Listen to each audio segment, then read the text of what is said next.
In today's video, I'm going to be taking you guys on a short tour of the John and Mabel Ringling Art Museum in Sarasota, Florida. We're just going to jump right into it here because this video is more or less a continuation of my last uploaded video, which was a tour of the Circus Museum.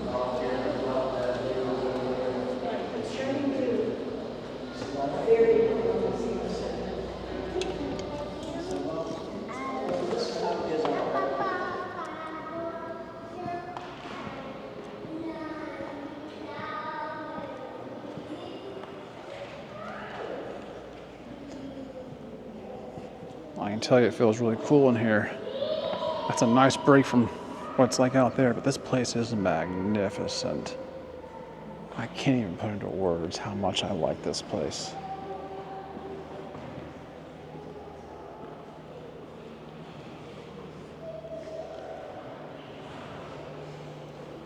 Now, I mentioned that this is going to be a short tour of the museum, but if you look at the length of time for the video, you might think that doesn't sound very short, but given the fact that this art is so elaborate and I don't have time to pore over the details and explain each one, this, by all definition, is a short video for this kind of museum. And I really struggled with how to record this to do it justice, but I hope that it just sparks some kind of interest and excitement in yourself to go and visit this yourself and not pass this up should you find yourself in Central Florida. John Ringling had quite an extensive art collection, and I don't view very many art collections, so I don't have a lot to compare it to, and it's not the most expensive one in the world, but I find it just absolutely captivating. In as far as I can tell, one could spend all day here, many times over, and still not plumb the depths of everything that this gallery has to offer. It is rich in history, and most of these paintings are centuries old. As I move about from room to room, I have a lot of thoughts that cross my mind. I understand how easy it is to fall in love with what we see here. But I begin to wonder, how does one get into acquiring art like this? Where do you go to do that? That's probably pretty easy to answer, but you certainly have to have the funds to secure this. And John Ringling was a very wealthy man.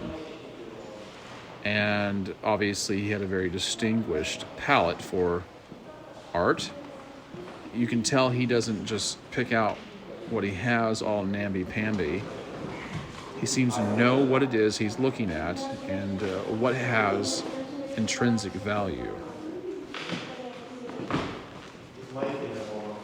Something that you may want to know about John Ringling is that he had amassed a great fortune in his prime. In the 1930s, he was worth $200 million. In 2024, that would be somewhere around $4.5 billion. And while that sounds like an infinite amount of money for you and I, and probably for most people, when John Ringling died in 1936, he only had $311 in the bank. However, his art collection at that time was worth $20 million. And in 2024, that would be $445 million. So that kind of puts things into perspective, doesn't it?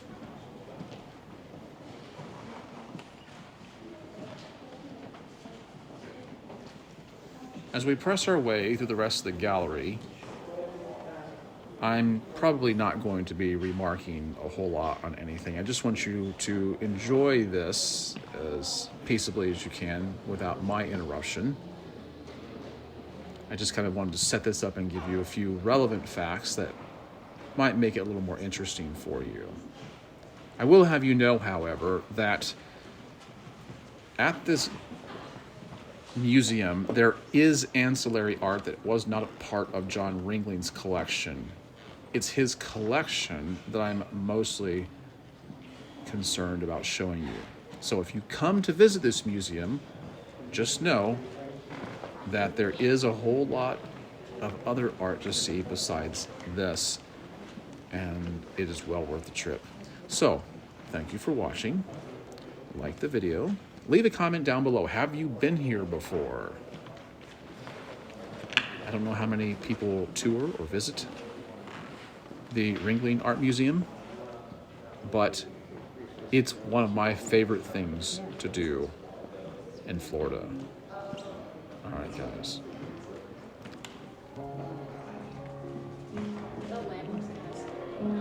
Yes, it's a little too stuffy.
Bye.